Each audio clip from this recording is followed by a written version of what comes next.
Hey guys, welcome to my new video. ఈ video ఏంటంటే students కోసం అనమాట మెయిన్లీ. ఎందుకంటే చాలా మంది కరెక్ట్ గా స్టూడెంట్స్ ఇక్కడ కెనడాలో ల్యాండ్ అవ్వగానే కార్ కొనేయాలి, ఉబర్ ఈట్స్ చేసి లేదా స్కిప్ గానీ ఇన్స్టాకార్ట్ అని ఈ మధ్య బాగా ఫేమస్ అయింది. సో అవి వేసుకుని బాగా డబ్బులు సంపాదించి ట్యూషన్ ఫీజులు కట్టాలి లేదా లైఫ్ స్టైల్ బాగుంటది అనుకుని ఒక అపోహలో ఉంటారు. సో ఈ వీడియో ఏంటంటే నేను ఒక 3-4 అవర్స్ డెలివరీ చేసి దాంట్లో ఎంత అయితే వస్తుంది, ఎంత ఖర్చు అవుతుంది, మనం ట్యాక్స్ లో ఎంత పోద్ది, ఒక మినిమం నాలెడ్జ్ ఇవ్వడానికి ట్రై చేస్తాను అనమాట. సో చేసేదైతే నేను కాదు, నాతో పాటు ఈశ్వర్ ఉన్నాడు. ఫస్ట్ ఆఫ్ ఆల్ ఏంటంటే ఇవి అందరూ ఏమనుకుంటారంటే ఒక అపోహ ఏంటంటే వచ్చేగానే కార్ చేసుకోవాలి ఈఎంఐలో, సో ఉబర్ ఈట్స్ చేసి ఆ కారు డబ్బులు కట్టేవచ్చు, మన లైఫ్ స్టైల్ కూడా మంచిగా రిచ్గా ఎంజాయ్ చేయాలనుకుంటారు. బట్ రియాలిటీలో కొంచెం ఆడుగా ఉంటుంది అనమాట. సో డిఫరెంట్ ప్రొవిన్స్ లో డిఫరెన్స్ గా ఉంటుంది అనమాట. సో మనం ఉన్నదైతే అల్బర్టాలో. దానికి కావాల్సిన రిక్వైర్మెంట్స్ ఏంటి అనేది ఈశ్వర్ అనేది ఎక్స్ప్లెయిన్ చేస్తాం. సో మనోడికి ఇన్స్టాకార్ట్, ఉబర్ ఈట్స్, డోర్డాష్ అన్ని ఉన్నాయి అనమాట. సో మనోడైతే ఎక్స్ప్లెయిన్ చేస్తాడు ఉబర్ ఈట్స్ చేయాలంటే ఎట్లా కానీ దానికి కావాల్సిన రిక్వైర్మెంట్స్ ఏంటో మనోడైతే ఎక్స్ప్లెయిన్ చేస్తాడు. చెప్పు ఈశ్వర్. హలో. ఊబర్ ఈట్స్కి జస్ట్ కొన్ని బేసిక్ రిక్వైర్మెంట్స్ ఉండాలి. లైసెన్స్ ఉండాలి, క్లాస్ 5. లైక్ మేము ఉండేది ఆల్బర్టా ప్రొవిన్స్లో అయితే క్లాస్ 5 అడ్వాన్స్ లైసెన్స్ ఉండాలి.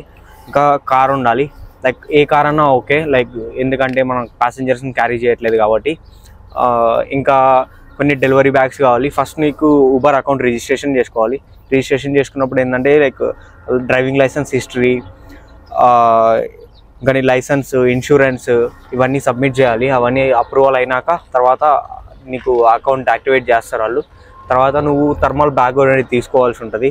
అది ఐదర్ ఊబర్ ద్వారా పర్చేస్ చేయొచ్చు, లేదనుకో బయట ఎక్కడైనా కానీ లైక్ స్టోర్స్లో దొరుకుతాయి, అవన్నీ పర్చేస్ చేయొచ్చు. సో ఇవాళ మనం డెలివరీ చేసేది ఈ కార్ అనమాట, Honda civic 2008 model ఈశ్వర్ది.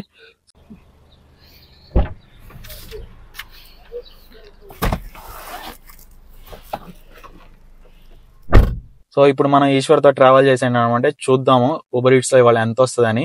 And one more main thing ఏంటంటే కెనడా అనేసరికి వింటర్ అనేది చాలా హార్ష్ గా ఉంటది. న్యూ డ్రైవర్స్ ఏంటంటే కొత్తగా స్టూడెంట్స్ మెయిన్లీ వచ్చేసి ఏంటంటే కార్ వేసుకుని వింటర్ లో కూడా చేసేవచ్చు, ఎక్కువ డబ్బులు వస్తాయి. ఎందుకంటే చాలా మంది ఎక్కువ టు గో ఆర్డర్స్ ప్రిఫర్ చేస్తారు, అంటే ఆన్లైన్ లో ఆర్డర్ చేసుకుని తినడానికి ప్రిఫర్ చేస్తారు. క్లైమేట్ అంత చండాలంగా ఉంటుంది అనమాట. బట్ ఏంటంటే కొత్త డ్రైవర్స్ చెప్పేది ఏంటంటే సెడాన్స్ అయితే ప్రిఫర్ చేయండి కొనేటప్పుడు కార్స్. అండ్ వింటర్ లో అయితే ఆల్ వీల్ డ్రైవ్ అని ఉంటుంది, సో అవైతే ప్రిఫర్ చేయండి. అండ్ వింటర్ టైర్స్ ఇవన్నీ అయితే మెయిన్ గా ఉండాలన్నమాట. సో మీరు మెయిన్ మనీ అనేది ఎర్న్ చేసేటప్పుడు కార్లు కొనాలనుకుంటే కొంచెం మంచి కార్లు అంటే మైలేజ్ ఎక్కువ ఇచ్చే తీసుకోండి. ఎందుకంటే డెలివరీకి మీరు కిలోమీటర్స్ అనేది ఎక్కువ ఉంటుంది కాబట్టి మీ పెట్రోల్ మీద సేవ్ చేసుకోవాలంటే మీరు ఎక్కువ మైలేజ్ ఇచ్చే కార్స్ అయితే ప్రిఫర్ చేయండి. లైక్ పాత కార్స్ హోండా సివిక్ ఇలా ఉంటాయి కదా, వాటిని అయితే మీకు మైలేజ్ కొంచెం మనీ అయితే సేవ్ అయింది పెట్రోల్ మీద. సో ప్రస్తుతం అయితే ఇప్పుడు ఉబర్ యాప్ లోకి వెళ్తున్నాం అనమాట డెలివరీ స్టార్ట్ చేయడానికి. సో ఉబర్ యాప్ ఆన్ చేసాడు. సో మనకి అక్కడ గో అని ఉంది కదా, దాని మీద క్లిక్ చేయాలన్నమాట. ఉబర్ ఈట్స్ లో ఏంటంటే ఫస్ట్ ఆఫ్ ఆల్ మనం గో అని ఆన్లైన్ లోకి వెళ్ళాలంటే మనం ఫోటో తీసి అయితే సెల్ఫీ తీసి అప్లోడ్ చేయాలి. ఎందుకంటే ఎవరైతే యాప్ ఉందో లేదా దాంట్లో డాక్యుమెంట్స్ ఉన్నాయో వాళ్ళు చేస్తున్నారు లేదా అని వాళ్ళ క్లారిటీ కోసం మనం సెల్ఫీ తీసుకుని అప్లోడ్ చేస్తున్నాడు అనమాట దాంట్లోకి. సో ఈ లైసెన్స్ ఉన్నది ఆ పర్సన్, డెలివరీ పర్సన్ సేమ్ ఉన్నారు లేదని కన్ఫర్మ్ చేసుకుంటాయి. సేఫ్టీ ప్రాసెస్ అయిపోయిందా? సో ఆన్లైన్ అయితే వెళ్ళిపోయాడు అనమాట. ఇప్పుడు మనం ఈ డెలివరీ చేసేటప్పుడు మనం మెయిన్ గుర్తుపెట్టుకోవాల్సింది ఏంటంటే టైం మేనేజ్మెంట్. సో దాన్ని బట్టి మన రేటింగ్స్ కూడా ఉంటాయి. సో టైంకి మనం ఏదైతే డెలివరీ చేసామో కస్టమర్ సాటిస్ఫాక్షన్ అనేది బాగుంటది కాబట్టి మనకి ఆర్డర్స్ కూడా మంచిగా తొందరగా ఇస్తాడు అనమాట యాప్ కూడా.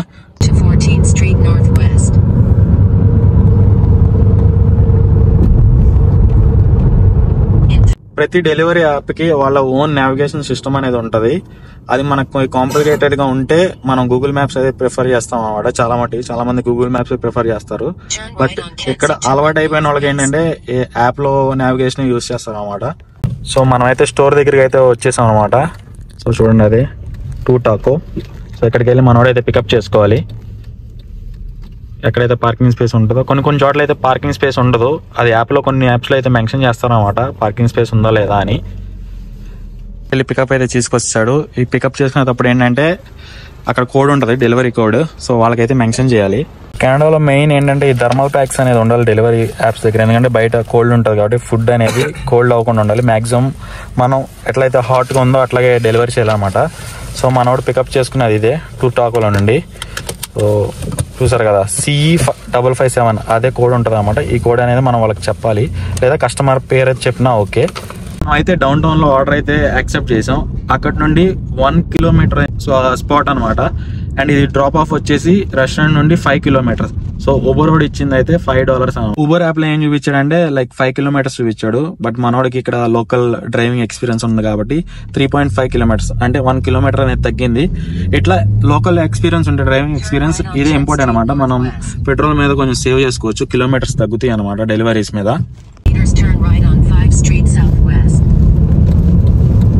అయితే డ్రాప్ ఆఫ్ లొకేషన్కి వచ్చేసాం అనమాట. సో మనోడు డెలివరీ ఇచ్చేసి వస్తాడు. సో ఇదంతా రెసిడెన్షియల్ ఏరియా. సో మనోడు వెళ్ళాల్సిన బిల్డింగ్ అయితే ఇదే. కొంతమంది అయితే మెన్షన్ చేసేస్తారు అన్నమాట ముందే, డోర్ స్టెప్ ముందు లీవ్ చేయండి అని. లేదంటే కొంతమంది పర్సనల్గా వచ్చి పికప్ చేసుకుంటారు. ఫస్ట్ డెలివరీ అయితే $5 అయితే వచ్చినాయి అనమాట. సో దాని లైక్ చెప్పి టిప్స్ ఇంకా రాలేదన్నమాట. టిప్స్ ప్రాసెస్ అవుతున్నాయి. Like it may take like 2-3 hours. So money అనేది ఎమ్మటే క్రెడిట్ అవుతుందా లేదంటే టైం పడుతుందా? నేను వీక్లీ డిపాజిట్స్ పెట్టుకున్నాను అనమాట. నాకు వీక్ అంతా ఎర్న్ చేసింది మండే రోజు డిపాజిట్ అవుతుంది నాది. అంటే మనం అంటే ఎట్లా డిఫరెంట్ పేమెంట్ మోడ్ పెట్టుకోవచ్చు? సో మనకైతే ఆర్డర్ వచ్చింది, ఫస్ట్ అయితే మనం యాక్సెప్ట్ చేద్దాం. అయితే సెకండ్ ఆర్డర్ అయితే వచ్చేసింది అనమాట. సో అది వచ్చేసి 2.5 కిలోమీటర్స్. మనం ఎక్కడైతే ఆర్డర్ డ్రాప్ ఆఫ్ చేసామో అక్కడ ఇంకో ఆర్డర్ వచ్చింది, మనం యాక్సెప్ట్ చేసాం. సో ఇక్కడ $5 వచ్చింది. 5 సెకండ్ డెలివరీ పికప్ కి వెళ్తున్నాడు ఈశ్వర్. రెస్టారెంట్ మీకు చూపిద్దాం ఉన్నా కానీ లారీ అయితే అడ్డంగా పెట్టాడు అనమాట. సో మనోడు పికప్ చేసుకుని వచ్చేస్తున్నాడు. సెకండ్ డెలివరీ డిస్టెన్స్ వచ్చేసి 4.5 కిలోమీటర్స్ రెస్టారెంట్ నుండి. సెకండ్ డెలివరీ డ్రాప్ ఆఫ్ అనమాట. సో ఓవరాల్ గా మనకి దీనికి కూడా 20 minutes అనేది పట్టింది పికప్ అండ్ డ్రాప్ కి. మనోడు బ్యాగ్ పట్టుకుని తీసుకుపోతున్నాడు. కెనడాలో ఏంటంటే apartments mainly and normal houses కూడా సెక్యూరిటీ సిస్టమ్ ఉంటుంది అనమాట. లైక్ స్ట్రేంజర్స్ కి డోర్ యాక్సెస్ ఉండదు. సో దానికి ఏంటంటే బజర్ కోడ్ అనేది ఉంటది. ఎగ్జాంపుల్ నా రూమ్ వచ్చేసి 1006 అపార్ట్మెంట్, నా రూమ్ నెంబర్ వచ్చేసి. సో వాళ్ళకు డిఫరెంట్ బజర్ కోడ్ ఇస్తారు, 4 digit బజర్ కోడ్. అది టైప్ చేస్తేనే రింగ్ వెళ్తుంది అనమాట. ఎవరైతే నెంబర్ ఇస్తారో ఓనరు, సో వాళ్ళు యాక్సెప్ట్ చేస్తేనే మనకి యాక్సెస్ అనేది డోర్ అన్లాక్ అవుతుంది. అప్పుడే మనం లోపలికి వెళ్తా ఉంటది అనమాట. మోస్ట్ అన్ని అపార్ట్మెంట్స్ కి అట్లాగా ఉంటది. సో ఇదేంటంటే సెక్యూరిటీ ఫీచర్ అనమాట. మనోడు ఆర్డర్ ఇవ్వడానికి అయితే వెళ్ళి 5 minutes అయింది. ఐ థింక్ ఏమన్నా ప్రాబ్లం అయి ఉండొచ్చు, మేబీ కమ్యూనికేషన్ కానీ ఏదన్నా. సో వచ్చిన తర్వాత అడిగి తెలుసుకుందాం ఏంటి ప్రాబ్లం అనేది. ఇప్పుడు 8th floor కి వెళ్ళి డెలివరీ చేసి వచ్చాడు అనమాట, అందుకే లేట్ అయింది. కొంతమంది అయితే చెప్పాం కదా ఆల్రెడీ స్టార్టింగ్ లో, డోర్ స్టెప్ అంటే ఫ్రంట్ డోర్ దగ్గర వదిలేయమంటారు, కొంతమంది రూమ్ దగ్గరికి వచ్చి డెలివరీ చేయమంటారు. ఇన్స్ట్రక్షన్ ఇస్తారు అనమాట క్లియర్ గా ఏంటి ఏంటని. మనకైతే థర్డ్ ఆర్డర్ వచ్చేసింది. ఎప్పుడైతే మనం డ్రాప్ ఆఫ్ చేసామో రెడీగా ఉంటది అన్నమాట ఆర్డర్ ఒక్కోసారి. సో అక్కడ నుండి డ్రాప్ ఆఫ్ చేసిన కాడ నుండి థర్డ్ ఆర్డర్ కి 400 meters ఉంది. సో అది వచ్చేసి ఫ్రెష్ స్లైస్ అనమాట, రెస్టారెంట్ నేమ్. వెళ్ళి పికప్ చేసుకోవాలి. మూడో డెలివరీ రెస్టారెంట్ ఇదే, ఫ్రెష్ స్లైస్. థర్డ్ డెలివరీకి అయితే మనకి $8 ఇచ్చాడు, కానీ డిస్టెన్స్ వచ్చేసి 6.5 kilometers. నేను ఫస్ట్ లో చెప్పినట్టు డిస్టెన్స్ పెరిగే కొద్దీ ప్రైస్ అనేది పెరుగుద్ది అనమాట, అంటే మనీ అనేది పెరుగుతుంది. కొంతమందికి తెలియక ఏంటంటే ఒక్కొక్కసారి ఏంటంటే లాంగ్ డిస్టెన్స్ కూడా తక్కువ మనీ అనేది ఇస్తాడు. సో అదేంటంటే మన మెయింటెనెన్స్ అనేది ఫరక్ పడద్దు అనమాట. సో కెనడాలో ఏంటంటే మనం ఫస్ట్ టైం కి వాల్యూ ఇవ్వాలన్నమాట, ఎందుకంటే టైం ఈస్ మనీ. సో ప్రతిదీ క్యాలిక్యులేట్ చేసుకుని చేయండి అనమాట డెలివరీస్. కెనడాలో ఏంటంటే వీడ్ అనేది లీగల్ అనమాట. సో ఎక్కడికక్కడ మీకు ఇట్లా స్టోర్స్ ఉంటాయి. వేప్ జోన్, వేప్ కూడా లీగలే. సో లేదా కెనబీస్ అని ఉంటది.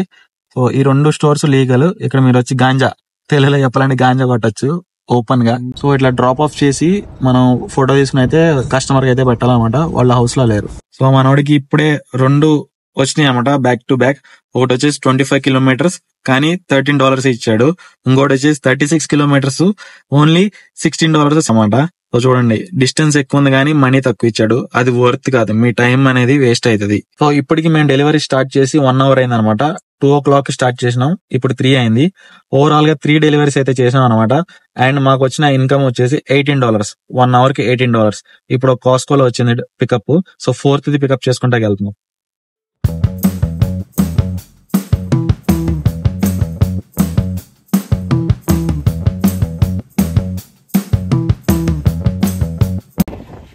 కాస్కో అయితే వచ్చాం. కాస్కోలో షాపింగ్ అయితే అయిపోయింది. సో కాస్కోకి వచ్చినప్పుడు నాకు ఈ ఐస్ క్రీమ్ అయితే బాగుంటది అనమాట. మీరు ఎప్పుడైనా కాస్కో వస్తే ట్రై చేయండి, వెనిలా విత్ బెర్రీ. సో మన ఇన్స్టా అయిపోయింది అనమాట, లోడ్ చేసి వెళ్ళిపోవడమే. మనోడైతే ఆఫ్లైన్కి వెళ్ళిపోయాడు అనమాట. సో 1:45 స్టార్ట్ చేసిన డెలివరీ అండ్ 4:44 అయింది. ఎగ్జాక్ట్ గా 3 hours అనుకోండి. సో ఈ 3 అవర్స్ గ్యాప్ లో ఆల్మోస్ట్ $50 అయితే ఎర్న్ చేశాడు. సో ఫైనల్ గా అయితే మేము 3 అవర్స్ డెలివరీ చేసి ఆవేసినాం, ఆఫ్లైన్ కి వెళ్ళాం అనమాట. సో ఈశ్వర్ అనేది ఎక్స్ప్లెనేషన్ ఇస్తాడు, లైక్ పార్ట్ టైం గా చేసే స్టూడెంట్స్ కి ఉపయోగమా లేదా ఫుల్ టైం చేసుకుంటే ఉపయోగమా, ఎంత వస్తుంది ఎంత మిగులుతుంది అని క్లియర్ గా ఎక్స్ప్లెయిన్ చేస్తాడు అనమాట. చెప్పు ఈశ్వర్. సో మనం ఇప్పుడు 3 అవర్స్ చేసినాం ఫుడ్ డెలివరీ, మనకి లైక్ $49 వచ్చాయి. దాంట్లో ఇంకా కొన్ని టిప్స్ ప్రాసెస్ కాలేదు, అవి అవుతాయి అరౌండ్ లైక్ $7-8 ఇంకా ఎక్స్ట్రా వస్తాయి. సో దాంట్లో నా లైక్ ఫ్యూయల్ ఎకానమీ చాలా బాగుంటుంది కాబట్టి నా కారు లైక్ ఫ్యూయల్ కి అరౌండ్ $5-6 ఖర్చు అయింటది. ఈ రోజు నేను అరౌండ్ లైక్ 65 కిలోమీటర్స్ తిరిగాను, $5-6 ఫ్యూయల్ ఖర్చు అయింటది. ఇంకో థింగ్ ఏంటంటే వర్తా కాదా అంటే like it depends by person, because like చాలా పేషెన్స్ ఉండాలి ఫుడ్ డెలివరీ చేసేటప్పుడు. పేషెన్స్ లేకుండా తొందరగా వచ్చేయాలంటే అది కుదరదు. అది లైక్ వస్తాయి అట్లా లైక్ టైం పడుతుంది, కానీ కాకపోతే ఓపిక్గా చేయాలి డెలివరీస్ అన్ని. కొన్ని షాప్ అండ్ డెలివరీస్ ఉంటాయి. నేను షాప్ అండ్ డెలివరీ కూడా యాక్టివేట్ చేసి పెట్టుకున్నాను కాబట్టి లైక్ నేను ఈ రోజు 2 షాప్ అండ్ డెలివరీస్ చేసిన, మిగిలినటువంటి ఫుడ్ డెలివరీస్ చేసినాను. సో అండ్ ఈ కార్ అయితే నీది ఓన్ కదా? ఇది నా ఓన్ కారు. జస్ట్ కొంతమంది లైక్ ఫైనాన్స్ మీద కార్ తీసుకొని చేస్తారు, కాకపోతే అది లైక్ వాళ్ళు ఫైనాన్స్ పే చేయాలి, కార్ కి ఇన్సూరెన్స్ పే చేయాలి, మళ్ళీ ఫ్యూయల్ ఉంటది, పార్కింగ్ కూడా చూడాలి కదా. లైక్ సపోజ్ వాళ్ళు డౌన్ టౌన్ లో ఉంటుంటే పార్కింగ్ కూడా పే చేయాలి ఎవ్రీ మంత్. ఫ్యూయల్ మళ్ళీ లైక్ డిపెండ్స్ కదా, అన్ని కార్కి ఒకేలా యావరేజ్ ఉండదు. అండ్ మోర్ ఓవర్ ఏంటంటే ఇక్కడ మినిమం కార్ కి అయితే $1,000 అనేది పక్కా తీయాలి, అది మెయింటెనెన్స్ అవనండి, ఈఎంఐ అవనండి, అంటే ఈఎంఐ లో తీసుకుంటే. And more over busy areas like Toronto సిటీలో ఉంటే పార్కింగ్ కూడా ఎక్స్పెన్సివ్ ఉంటది అనమాట, ఫ్రీ పార్కింగ్ అనేది ఉండదు. సో అదొక తలనొప్పి. అండ్ ఎక్కడైనా టికెట్ పడిందంటే లైక్ ట్రాఫిక్ రూల్స్ పాటించకుండా, లేదంటే ప్రైవేట్ పార్కింగ్ లో పెట్టి, లేదా లైక్ ప్రైవేట్ ప్రాపర్టీలో పార్కింగ్ చేశారనుకోండి, దానికి పడే టికెట్ డబ్బులు మీరు సంపాదించిన దానికంటే డబ్బులు పడద్దు అనమాట. సో ఇవన్నీ క్యాలిక్యులేట్ చేసుకుని మీరైతే ప్లాన్ చేసుకోండి. ఎందుకంటే కారు కొనేసి ఈఎంఐ మీద హై ఎండ్ మోడల్స్ చేసుకుని ఉబర్స్ చేస్తే ఆ డబ్బులు అయితే రావు. ప్యాసింజర్ అయితే మనకు తెలియదు, ఎందుకంటే మనం ఎప్పుడు చేయలేదు కాబట్టి. ఫుడ్ డెలివరీ అంటే మన ఈశ్వర్ చేశాడు, మనోడికి బ్రిటిష్ కొలంబియాలో కూడా ఈ ఎక్స్పీరియన్స్ ఉంది కాబట్టి ఇక్కడికి వచ్చిన తర్వాత కూడా మనోడు కంటిన్యూ చేసుకుంటాడు. సో పార్ట్ టైం చేసుకుంటాడు. ఇన్ కేస్ స్టూడెంట్స్ ఎవరన్నా లైక్ ఇక్కడ ఉన్న వాళ్ళకి ఆటోమేటిక్ గా ఒక ఆలోచన అనేది వస్తుంది అనమాట. సో క్లియర్ పిక్చర్ అనేది వస్తుంది. వీకెండ్ లో ఫుడ్ డెలివరీ కొంచెం బిజీగా ఉంటుంది, అండ్ స్నో టైమ్ లో కూడా కొంచెం ఫుడ్ డెలివరీ అనేది బిజీగా ఉంటుంది, అండ్ యాప్స్ కూడా కొంచెం ఎక్కువ పే చేస్తాయి అనమాట. అండ్ చాలా మంది ఏమనుకుంటారంటే కెనడాలో, యుఎస్ లో, యూకే లో ఇట్లా టిప్స్ మీద డిపెండ్ అయ్యి బతకొచ్చు అనుకుంటారు. బట్ మనం అవి ట్యాక్స్ లో కూడా చూపించుకోవాలి. ఇప్పుడు మీరు $5,000, $6,000, $7,000 సంపాదించిన, లేకపోతే పౌండ్ సంపాదించిన ఎక్కడైనా సరే, మీరు ఎండ్ ఆఫ్ ద ఇయర్ అయితే ఇది ఇయర్లీ పే చేస్తారు కదా ఉబర్ యాప్స్ కి, వీటికి దీనికి ట్యాక్స్ ఇయర్లీ పే చేస్తాం. ట్యాక్స్ పే చేసేటప్పుడు ఇయర్లీ ట్యాక్స్ ఫైల్ చేసేటప్పుడు దీన్ని డిక్లేర్ చేయాలి. సో నువ్వు ఎంత పే ఉంటావు ఇట్లా ఉబర్ మీద సంపాదించి యావరేజ్ గా, లైక్ మేబీ ఐడియా? అది లైక్ నార్మల్ జస్ట్ లైక్ నీ ఎంప్లాయ్మెంట్ ఇన్కమ్ ఎంత ఉంటుందో, జస్ట్ నీకు నువ్వు జాబ్ చేసినప్పుడు నీకు సాలరీ ఎంత వస్తుందో దానిపైన ట్యాక్స్ ఎంత పోతుందో. దీంట్లో ఏంటంటే నీకు లైక్ ఇక్కడ లైక్ సపోజ్ ఒక ఫుల్ టైం జాబ్ చేస్తుంటే నువ్వు, దాంట్లో నీకు సిపిపి పోతుంది, Canadian pension plan, employment insurance పోతుంది. దీంట్లో అవి 2 ఉండవు. జస్ట్ నువ్వు ఇన్కమ్ ట్యాక్స్ పే చేయాల్సి ఉంటుంది. బేస్ ఇన్కమ్ ట్యాక్స్ ఒక్కో ప్రొవిన్స్ లో డిఫరెంట్ గా ఉంటుంది. మన ఆల్బర్టా ప్రొవిన్స్ లో ఉండే ఇన్కమ్ ట్యాక్స్ నేను just end of the year ఎప్పుడైతే ట్యాక్స్ ఫైల్ చేస్తానో అకౌంటెంట్ కి ఈ స్టేట్మెంట్ అంతా చూపించాలి.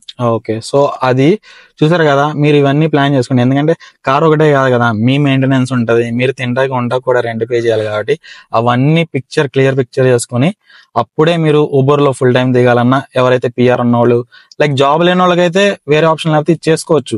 అది ఓన్ కార్, లైక్ పాత కార్ తో స్టార్ట్ చేయండి, లైక్ ఫ్యూయల్ ఎఫిషియన్సీ ఉన్న కార్ తో స్టార్ట్ చేస్తే మీకు కొంచెం సేవింగ్స్ లేకపోయినా మీ లైఫ్ కొంచెం స్మూత్ గా రన్ అవుతా బాగుంటది అనమాట.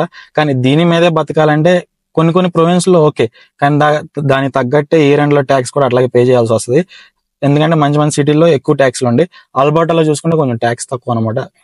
అన్ని ప్రొవిన్స్ లో కొంచెం చూసుకుంటే వన్ ఆఫ్ ద ఆల్బర్టాలో ఏంటంటే కొంచెం ట్యాక్స్లు తక్కువ ఉండి, సో కొంచెం అఫోర్డబుల్ గా ఉంటుంది లివింగ్ అనేది. మీరు టొరంటో ఇట్లా వెళ్తే మాత్రం కొంచెం ఎక్స్పెన్సివ్ గానే ఉంటాయి. అండ్ ఇన్సూరెన్స్ కూడా మీరు పోస్టల్ కోడ్ ని బట్టి ఆ ఇన్సూరెన్స్ కూడా పెరుగుతాయి కదా ఈశ్వర్? అది డిపెండ్స్. లైక్ సేమ్ మనం కాల్గరీలో ఉంటాం, కాల్గరీలో ఒక నార్త్ ఈస్ట్ ఏరియా అనేది, దాంట్లో నార్త్ ఈస్ట్ ఏరియా ఉండే లైక్ నార్త్ ఈస్ట్ లో ఉండే ఏరియాస్ లో అన్నిటికీ లైక్ ఇన్సూరెన్స్ హై ఉంటది. ఎందుకంటే ఆ ఏరియాలో క్రైమ్ ఎక్కువ, యాక్సిడెంట్స్ ఎక్కువ, దానివల్ల లైక్ ఇన్సూరెన్స్ హై ఉంటుంది ఆ ఏరియాలో. సెకండ్ హైయెస్ట్ ఇన్సూరెన్స్ ఉండేది డౌన్ టౌన్ మనకే డౌన్ టౌన్ లో. అది లైక్ అందరికి హై ఉంటదని చెప్పలేము, కొంతమందికి తక్కువ కూడా ఉంటది. ఎందుకంటే వాళ్ళు డ్రైవింగ్ రికార్డ్ క్లీన్ ఉంటాయి, డ్రైవింగ్ ఎక్స్పీరియన్స్ బాగుంది, డ్రైవింగ్ రికార్డ్ క్లీన్ ఉంటే వాళ్ళకి తక్కువ ఉంటది ఇన్సూరెన్స్. సో నేను ఫైనల్ గా చెప్పొచ్చేది ఏంటంటే, మీరు కారు మెయింటైన్ చేయాలి అంటే ఈఎంఐ తీసుకుని ఇన్సూరెన్స్ అంటే ఓన్లీ కార్ కి మినిమం తక్కువ $1,000 వేసుకోండి. అండ్ మీ ఫుడ్ కి, మీ ట్రావెల్ మీ ట్రావెల్ కంటే కార్ ఉంది కాబట్టి ఓకే, బట్ మీ ఫుడ్ కి మీ రెంట్ కి చూసుకుంటే ఒక $1,500 to $2,000 అయితే మీ పర్సనల్ ఖర్చులకే తీయాలి. ఇక మిగతా ఏ వచ్చినా మీరు ట్యూషన్ ఫీజు కట్టాలంటే స్టూడెంట్స్ కి, అవన్నీ ఆలోచించుకుని క్లియర్ పిక్చర్ అయితే తెచ్చుకోండి. నెక్స్ట్ వీడియో ఏంటంటే ఇన్స్టా కార్డ్ చేస్తున్నాం అనమాట. సో పార్ట్ 2, ఇదైతే పార్ట్ 1 లో ఊబర్ చూపించాం కదా, పార్ట్ 2 లో ఇన్స్టా కార్డ్ అయితే చూపిస్తాం. సో అప్పటిదాకా అయితే be happy, stay positive guys. మరిన్ని వీడియోస్ కోసం please follow my YouTube channel Lokesh the traveller, and Insta కూడా ఫాలో చేయండి, అది కూడా లోకేష్ ది ట్రావెలర్ కెనడా.